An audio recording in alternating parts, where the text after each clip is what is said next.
Friends, स्वागत करती हूँ मैं आप सबका वीएस क्लासेस के ऑफिशियल यूट्यूब चैनल पर। और आज मिसलेनियस में हम कवर करेंगे अवार्ड्स एंड ऑनर्स। सबसे पहला हम पढ़ेंगे इसमें नोबेल प्राइजेस के बारे में, ठीक है।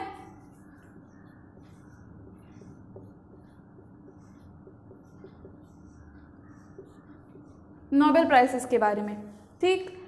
इसके बारे में हम जानते हैं कि किन किन फील्ड्स में दिया जाता है, किन किन कंडीशंस में और कब दिया जाता है, ठीक है।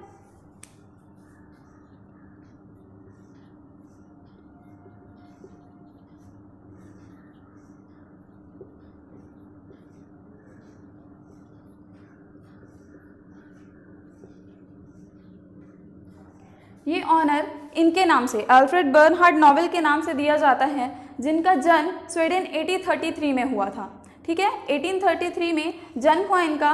ये एक अच्छे साइंटिस्ट थे, बिजनेसमैन थे, केमिस्ट थे।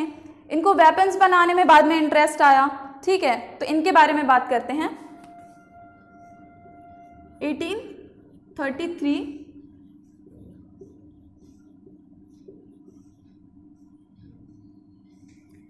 इन्होंने बहुत सारे इन्वेंशंस की, ठीक। लेकिन सबसे बड़ी इनकी इन्वेंशन थी डायनामाइट की, जो इन्होंने की थी 1867 में।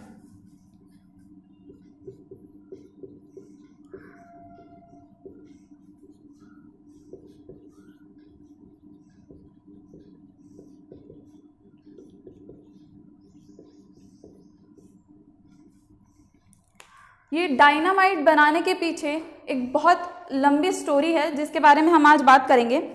अल्फ्रेड नोबेल का परिवार एक अच्छी जगह से आता था। सारे इंजीनियर्स थे, इनोवेटर्स थे उनके फैमिली में, सारे सब बहुत क्रिएटिव थे, इन्वेंशंस की थी सभी ने।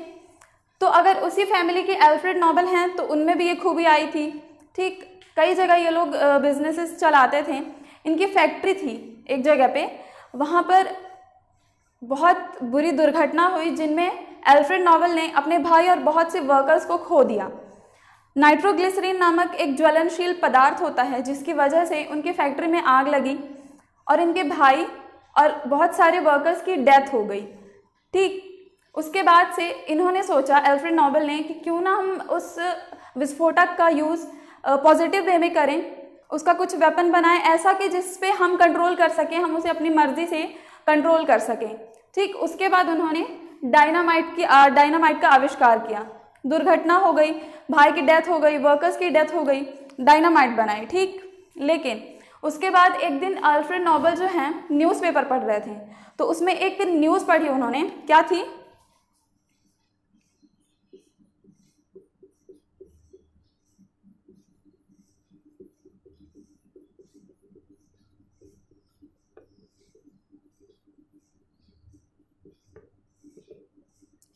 क्या लिखा है? The merchant of death is dead.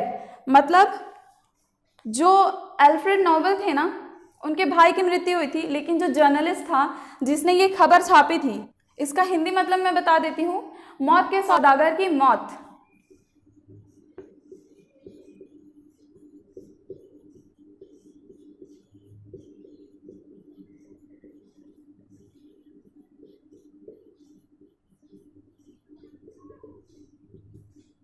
ये खबर सबसे बड़ी गलतफहमी थी। जो हादसा हुआ था, जो दुर्घटना हुई थी, उसमें मृत्यु हुई थी अल्फ्रेड नोबेल के भाई की, लेकिन जिस जर्नलिस्ट ने ये छापा था उसे ऐसा लगा कि अल्फ्रेड नोबेल की मृत्यु हो गई। लेकिन इससे एक अच्छी चीज़ ये हुई कि अल्फ्रेड नोबेल को ये चीज़ पता चली कि लोग उनके बारे में मृत्यु के बाद क्या सोचेंगे। अल्फ्रेड नोबेल ने ये खबर पढ़ी, बहुत बुरा लगा उन्हें, बहुत दुखद खबर थी उनके लिए कि लोग उनके मरने के बाद उन्हें मौत के सौदागर के नाम से जानेंगे। मौत का सौदागर क्यों? क्योंकि इन्होंने डायनामाइट बनाया, वेपन्स बनाने में इंटरेस्ट था। ये सोचना चाहिए कि वेपन्स को हम अच्छी चीज़ों में यूज़ कर सकते हैं, आर्मी में यूज़ कर सकते हैं, सिक्योरिटी के लिए यूज़ कर सकते हैं, क्योंकि लाइसेंस होता है हर चीज़ के लिए। लेकिन इस जर्नलिस्ट ने इन्हें सोचने पर मजबूर कर दिया कि इन्होंने इतनी 300 साढ़े 300 इन्वेंशंस इन्होंने की, इतने सारी चीज़ों का पेटेंट था इनके पास, बहुत संपत्ति थी, इज्जत थी, घर था, सब कुछ था। लेकिन उसके बाद भी ये व्यक्ति ये सोचने को मजबूर हो गया कि मैंने ऐसा क्या किया कि लोग मरने के बाद मुझे ऐसे याद रखेंगे। इसके बाद अल्फ्रेड ने बहुत सी अपनी वसीयतें लिखी, बहुत सी विल बनाई, लेकिन इस खबर को पढ़ने के बाद जो उन्होंने विल बनाई थी वो उनकी ज़िंदगी की आखिरी वसीयत मानी गई। ठीक,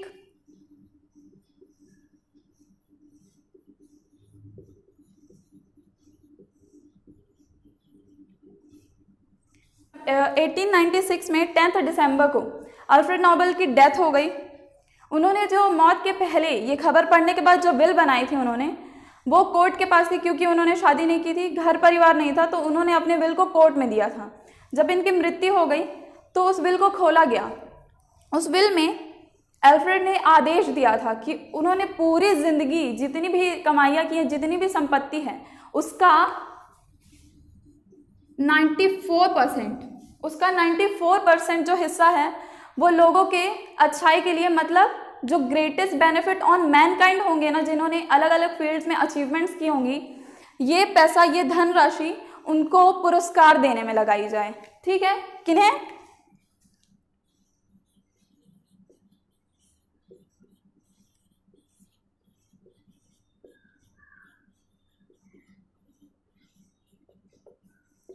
जो सबसे योग्य व्यक्ति होगा उसे किसी भी फील्ड में, अगर उसने बहुत अच्छा काम किया है, अचीवमेंट्स हासिल की हैं, उसे अवार्ड, पुरस्कार इनकी इस धनराशि से दिया जाए। आप लोग इतना स्क्रीनशॉट ले लीजिए, आगे बात करते हैं फिर।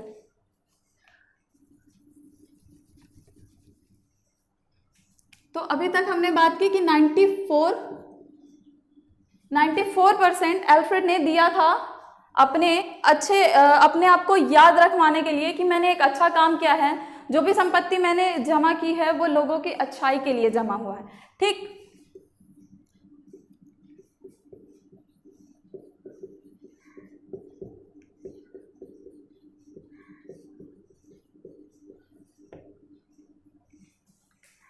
तो जो सबसे योग्य व्यक्ति होगा उसके लिए अल्फ्रेड ने बोला कि ये दिया जाएगा उसे। ठीक, इस काम की फंडिंग या इकोनॉमिक बेस कौन था? इस काम के लिए फंडिंग नोबेल फाउंडेशन,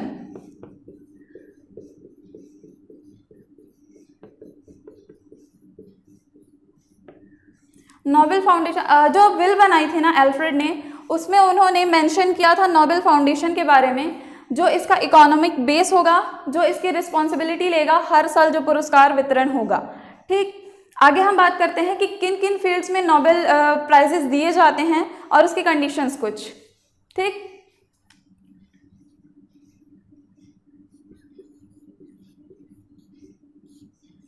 जब अल्फ्रेड ने आदेश दिया कि पुरस्कार दिया जाएगा उनकी धनराशि से, तब इसकी शुरुआत 1901 में कर दी गई थी। ठीक, किन किन फील्ड्स में दिया जाता है उसके बारे में बात करते हैं।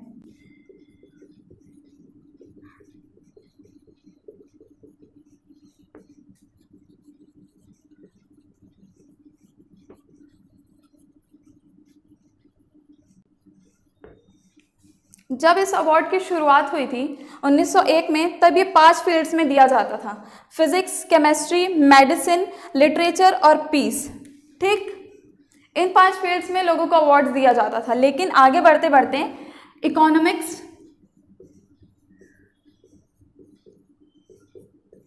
इकोनॉमिक्स भी इसमें ऐड हो गया था। कब हुआ था? 1968 को इकोनॉमिक फील्ड भी ऐड हुआ।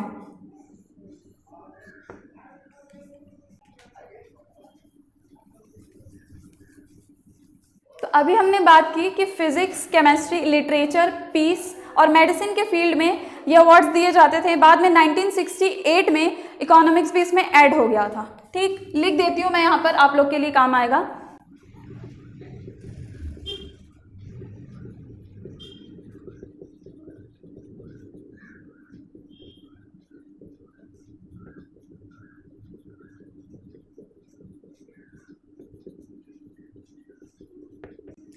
इन फील्ड्स में ये पुरस्कार दिया जाता है। ठीक, एक टाइम ड्यूरेशन था।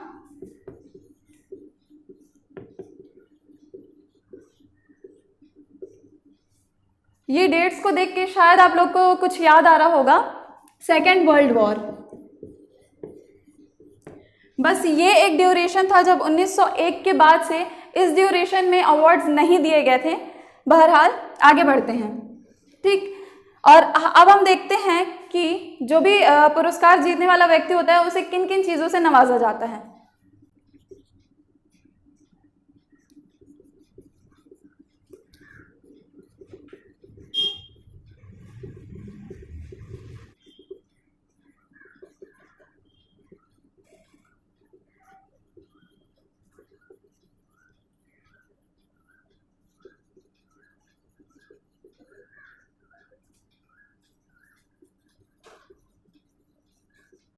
ठीक, जो भी विजेता होता है या जिसने भी किसी भी फील्ड में इन सब में से कुछ अचीवमेंट्स हासिल किए होते हैं तो फिर उसे मिलता है एक नोबेल डिप्लोमा दिया जाता है, मेडल दिया जाता है जो हैंडमेड होता है।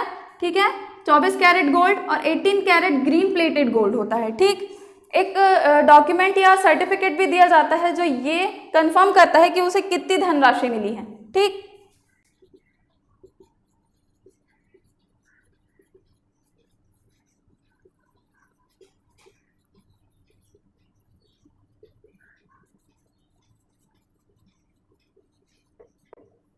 ठीक, सर्टिफिकेट या डॉक्यूमेंट जो कंफर्म करता है कि कितनी प्राइज मनी दी जाती है। ठीक, ये आप नोट आउट कर लीजिए।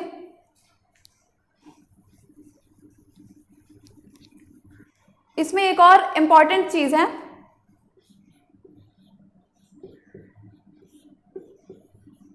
जब अवार्ड्स देना शुरू हुए थे 1901 में, 1901 से 1974 तक ये अवार्ड मृत व्यक्तियों को भी, 2 मृत व्यक्ति ऐसे थे जिन्हें दिया गया था ये अवार्ड, लेकिन 1974 में ऐसा नियम बना दिया गया कि किसी भी मृत व्यक्ति को या उसके परिवार को ये अवार्ड नहीं दिया जाएगा। ठीक, ये अवार्ड दिया कब जाता है और अनाउंस कब होता है?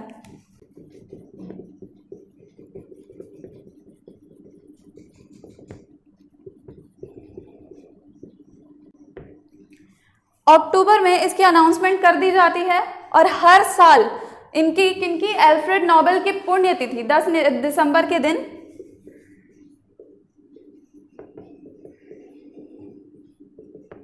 पुण्यतिथि के दिन ये प्राइज दिया जाता है।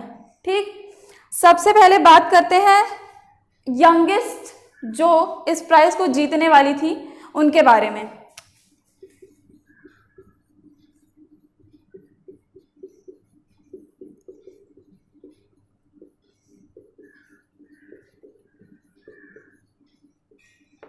मलाला यूसुफजई जो सबसे छोटी उम्र की लड़की हैं, 17 साल की उम्र में उनको नोबेल पीस प्राइज मिला था। ठीक, उन्होंने तालिबानियों से गोली खाई थी पढ़ाई जारी रखने के लिए। तालिबानियों ने हुक्म दे दिया था कि कोई भी लड़की पढ़ने नहीं जाएगी। मलाला यूसुफजई फिर भी पढ़ने जाती थी। एक दिन बस पर उन पर अटैक किया गया, गोली लगी, उसके बाद इनका ऑपरेशन हुआ, ये अभी तक जीवित हैं, ठीक हैं, और इसी साहस के लिए मलाला यूसुफजई को नवाजा गया है नोबेल पीस प्राइज से। किस चीज के लिए? पीस। यहाँ पर पीस की बात कर रहे हैं हम, तो एक चीज इंपॉर्टेंट बता दूं, हमने जितने भी फील्ड्स पढ़े ना नोबेल पीस प्राइज में, चाहे वो इकोनॉमिक्स हो, इकोनॉमिक्स हो गया, केमिस्ट्री हो गया, फिजिक्स हो गया, लिटरेचर, मेडिसिन, इन सारे फील्ड्स में हम सिर्फ इंडिविजुअल को ही ये अवार्ड देते हैं। लेकिन जो पीस है ना, पीस की अगर हम बात करेंगे तो ये किसी ऑर्गेनाइजेशन, इंस्टीट्यूशन, संस्थान, इंडिविजुअल सबको दिया जाता है, लेकिन बाकी सारे फील्ड्स में हम सिर्फ इंडिविजुअल को देते हैं। ठीक, चलिए इतना आप नोट आउट कर लीजिए।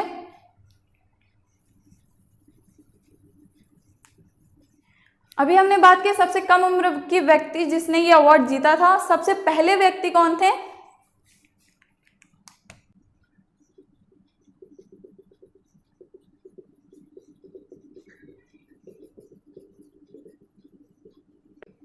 सबसे पहले व्यक्ति थे रविंद्रनाथ जी। इनको मिला था लिटरेचर के फील्ड में। लिटरेचर के फील्ड में हम 2020 की बात करते हैं।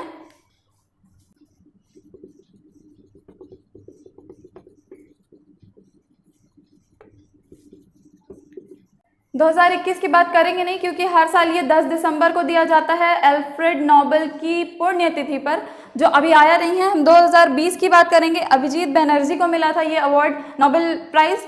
किस फील्ड में मिला था? ये एक इकोनॉमिस्ट हैं, तो जाहिर सी बात है इकोनॉमिक्स के फील्ड में मिलेगा।